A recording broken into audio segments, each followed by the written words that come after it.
Dari Sayyidina Ali karramallahu wajhah, yang paling saya suka adalah karramallahu wajhah. Annahu amara bisiwak, dia memerintahkan murid-muridnya untuk bersiwak. Dan beliau mengatakan qala Rasulullah sallallahu alaihi wasallam. Lalu beliau menghikayatkan bahwa Nabi pernah bersabda, ini riwayat Imam Bazzar dan sanadnya jayyid, sanadnya bagus. Innal abda idza tasawwaka, seorang hamba jika bersiwak, membersihkan mulutnya, thumma qama yusalli qamal malak khalfahu. Lalu dia salat, setiap kali dia berdiri takbir, itu di belakangnya ada malaikat. Qamal malak khalfahu, bukan di depan, enggak berani malaikat berdiri di depan orang salat. Ya, malaikat itu hanya berani di kanannya atau di belakangnya. Di kiri itu bukan, di kiri syayatin. Ini simbolis. Secara simbolis Nabi mengatakan jangan kamu meludah ke kirimu karena di situ ke kananmu karena ada malaikat, tapi meludahlah ke kiri. Waktu dulu masih masjidnya pasir, lantainya pasir. Oke. Malaikat berdiri di belakangnya, fayastami' li qiraatihi. Lalu malaikat itu menyimak bacaannya seakan-akan dia jadi makmum. Maka kalau ada orang mengatakan saya sholat Ramadan di masjid seorang wali, terus tiba-tiba seakan melihat ada orang putih-putih sepanjang mata memandang, gitu ya. Pernah dengar begitu? Itu malaikat, Bapak Ibu. Dan dia pasti di belakang. Dia tidak jika di depan dia bukan malaikat. Ya, bisa jadi syaitan, bisa jadi para nabi. Nah, tergantung ketajaman rohaninya. Fa yastami' li qiraati fa yadnu minhu. Malaikat di belakangnya lalu mendekatinya. Kullama qara'a ayatan aw kalimatan nahwaha, setiap kali orang yang sholat itu baca ayat atau baca kalimat tasbih yang mirip, Bapak Ibu baca Allahu Akbar, Subhanallahil azim, Subhanallah bihamdi, dan segala macamnya, Rabbighfirli, Rabbighfirli,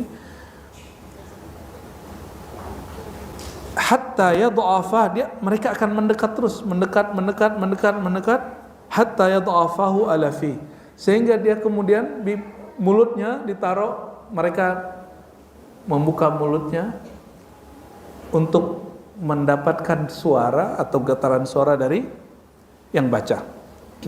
Syai'un minal Qur'an, ya, yang berasal dari Quran, illa sara fi jawfil. Kalau ada orang baca sesuatu dari Quran, fama yakhruj min fihi syai', apapun yang keluar dari mulutnya dari bacaan Quran, minal Quran, illa sara fi jawfil malak, kecuali langsung masuk ke dalam rongga mulutnya malaikat.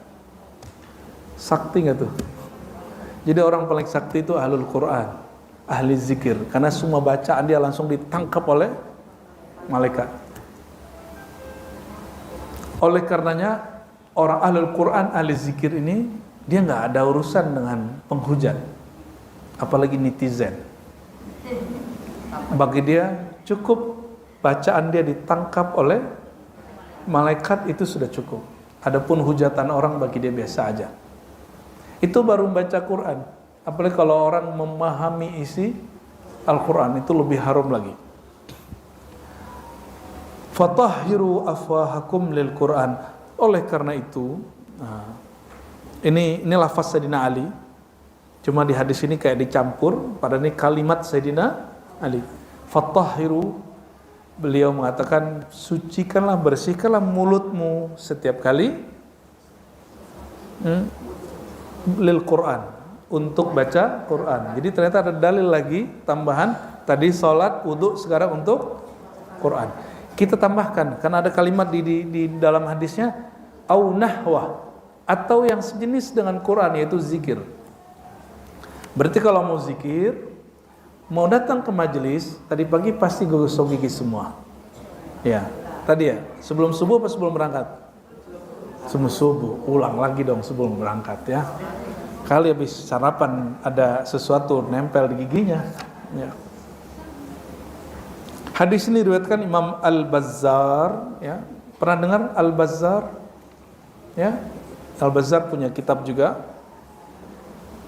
dengan sanad yang hasan, ya.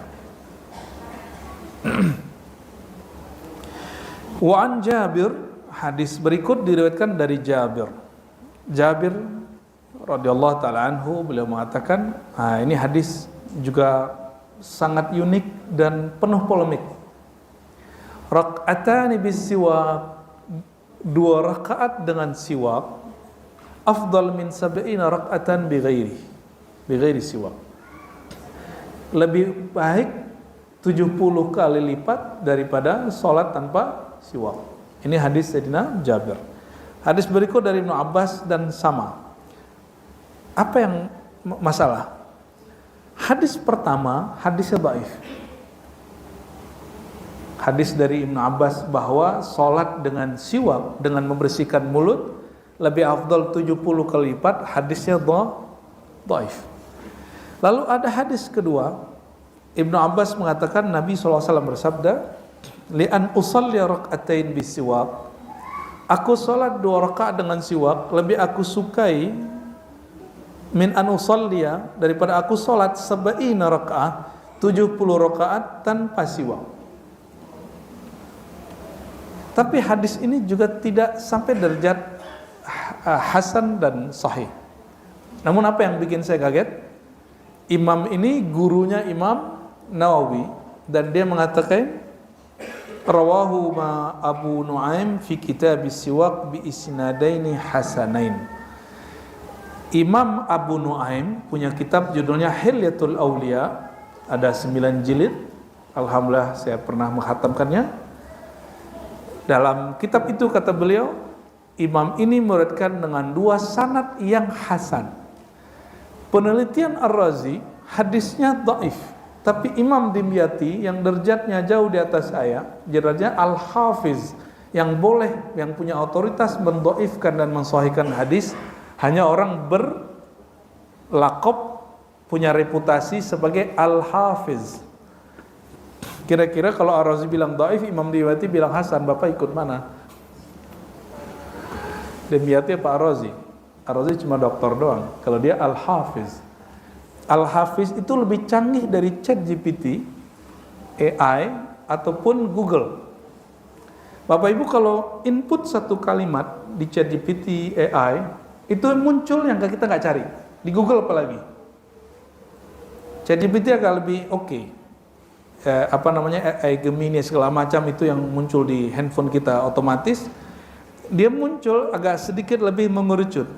Tapi Al-Hafiz, dia langsung bisa memilah mana yang relevan, mana yang tidak relevan. Itu yang disebut imam yang bergelar Al-Hafiz. Al-Hafiz minimal dulu di zaman mereka hafalannya 100.000 jalur sanad. Jadi dia harus hafal ke Rasulullah 100 jalur sanad hadis, bukan 100 teks hadis. Ini beda. Ini kekeliruan banyak para pengajar hadis, dan mengatakan kepada mahasiswanya, santrinya, seorang hafiz harus hafal 100.000 hadis. Yang terbayang oleh santrinya menghafalkan matannya. Tidak. Kalau begitu Imam Ghazali masuk Al-Hafiz. Imam Ghazali tidak Al-Hafiz. Kenapa? Dia tidak menghafalkan jalur dari fulan, dari Nabi.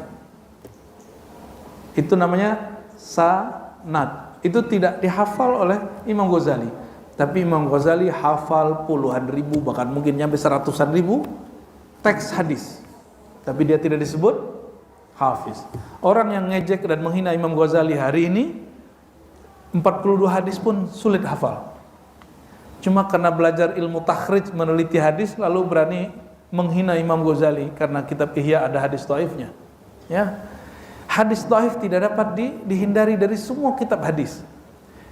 Imam Bukhari, 2 hadisnya didhaifkan oleh Syekh Albani. Pernah dengar Syekh Albani, salah satu imam salafi Wahabi, dia mendhaifkan 2 hadis di Sahih Muslim.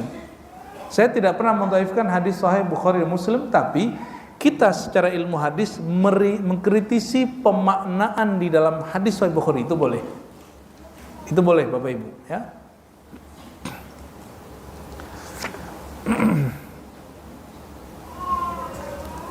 Kira-kira Kalau Imam Dimyati yang bergelar Hafiz mengatakan hadis ini hasan, saya mengatakan hadis dhaif. Bapak ikut mana, Ibu? Ikut Dimyati apa Ar-Razi? Enggak apa-apa loh, beda juga apa sama saya. Nggak ngambek kok saya. Dalam ilmu hadis itu orang udah siap beda-beda. Yang nggak siap dengan berbeda itu nggak usah menjadi ulama. Jadi kalau ada ulama marah dia kalau ada orang beda sama dia bukan ulama, dia pendakwah aja. Ya. Jadi mana? Pilih mana? Ikut Ar-Razi apa Dimyati? Saya bilang ini dhaif. Tapi Imam Dimyati bilang hasan. Dhaif, hasan, sahih. Ikut mana? Yang kenceng. Dimyati Ar-Razi. Gak apa-apa sih, gak ngambek kok. Akhirnya saya meneliti sendiri lagi. Ini Imam Dimyati menyebut hasan pasti ada alasannya. Ternyata ada riwayat ketiga, Pak.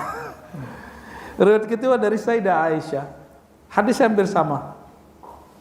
Fadlus siwak, kata Sayyidah Aisyah dari Nabi SAW.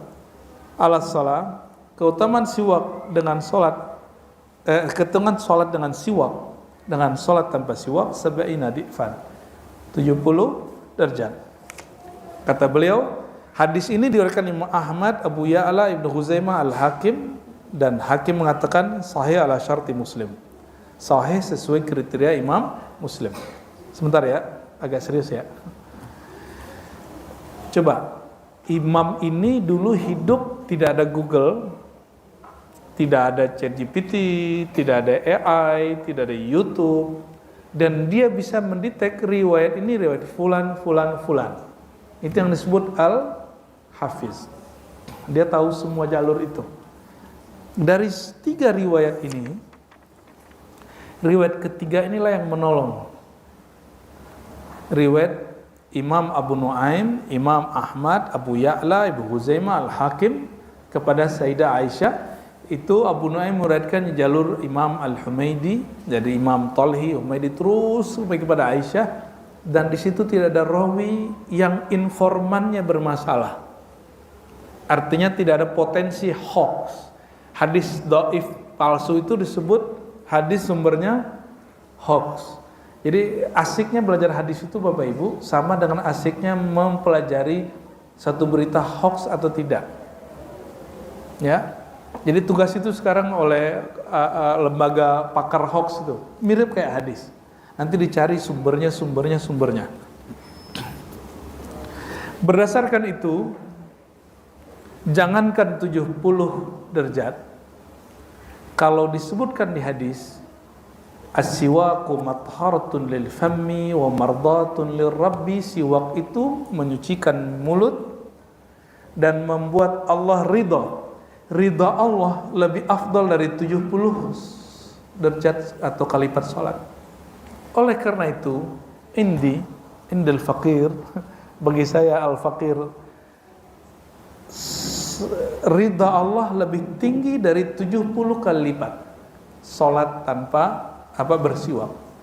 Oleh karenanya hadis mengenai 70 kali lipat lebih tinggi bersiwak tanpa bersiwak itu hanya memperkuat makna hadis yang sahih di depan, bahwa bersiwak itu menyebabkan Allah ridha.